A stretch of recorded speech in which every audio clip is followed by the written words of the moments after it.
ফাঁসি চাই, আমি বিচার চাই, আইনের কাছে বিচার চাই, আমি বিচার চাই। কারণ কোন মায়ের জানি সন্তান এইভাবে আর ধর্ষিত না হয়।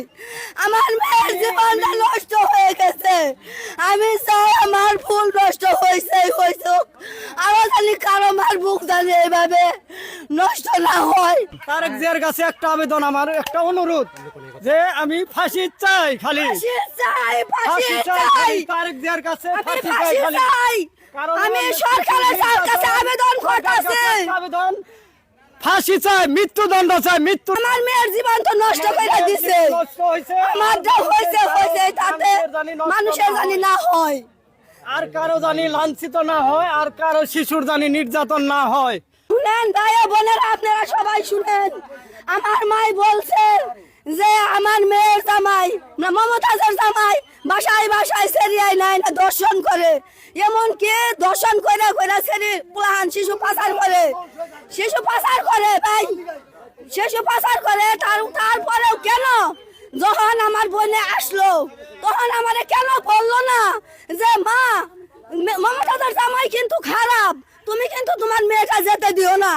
খালাই বলে কি, খালাই বলে মামুনি তুমি আমার সাথে চলো, 2 দিন থেকে আসো।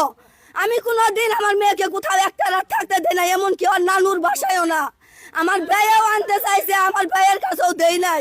কয় দেমাক কি মেয়ে না জানে তারই খালি মেয়ে হয়েছে, আর কেউ পোলাহান নেই। আমি কই না, যার যার সন্তান হে হেফাজতে রাখো। আমি এই কথাটা বলছি ভাই। আমার মেয়ে এখন বড় হয়েছে, কোন থেকে কোন কথা বলবো কেরা, আমার মানিক জতের ব্যাপার।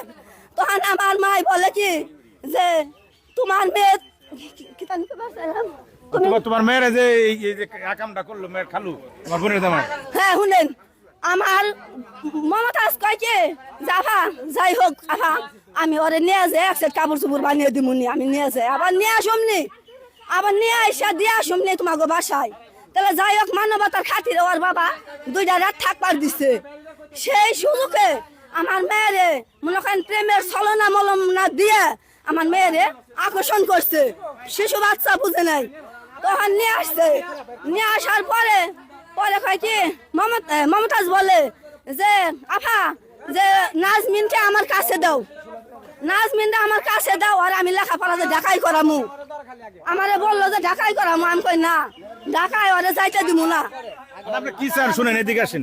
মানে যে আপনার মেয়ের জীবন নষ্ট করলো আপনার বোনের জামাই, আপনার বোনের জামাই আপনি, হ্যাঁ আপন বোনের জামাই। মানে আপনার বোনের জামাই কি চান আপনি? আমি মৃত্যুদণ্ড ফাঁসি চাই, আমি বিচার চাই, আইনের কাছে বিচার চাই, আমি বিচার চাই। কারণ কোন মায়ের জানি সন্তান এইভাবে আর ধর্ষিত না হয়।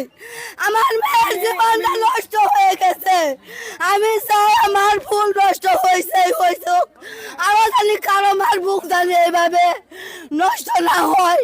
5টা দিন ধরে আমার মেয়েটা নিখোঁজ, আমি দিন নাই রাত নাই, আমার ঘুম নাই, খাওয়া নাই দাওয়া নাই, আমি পাগল হয়ে গেছি।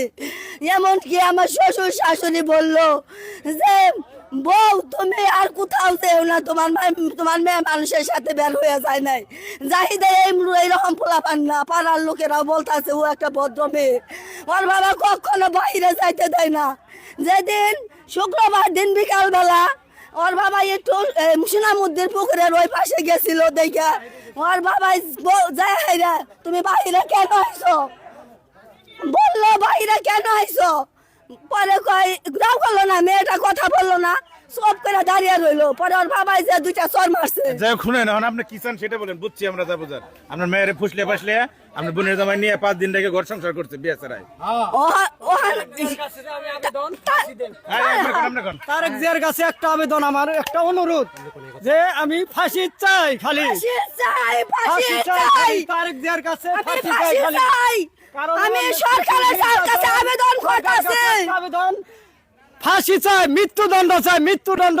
10 লোকের জানি দেখে নষ্ট করার কারণে না, আমার মেয়ের জীবন তো নষ্ট করে দিছে, নষ্ট হয়েছে, আমার যা হয়েছে তাতে মানুষের জানি না হয়, আর কারো জানি লাঞ্ছিত না হয়, আর কারো শিশুর জানি নির্যাতন না হয়, একবার ধর্ষণ না হয়।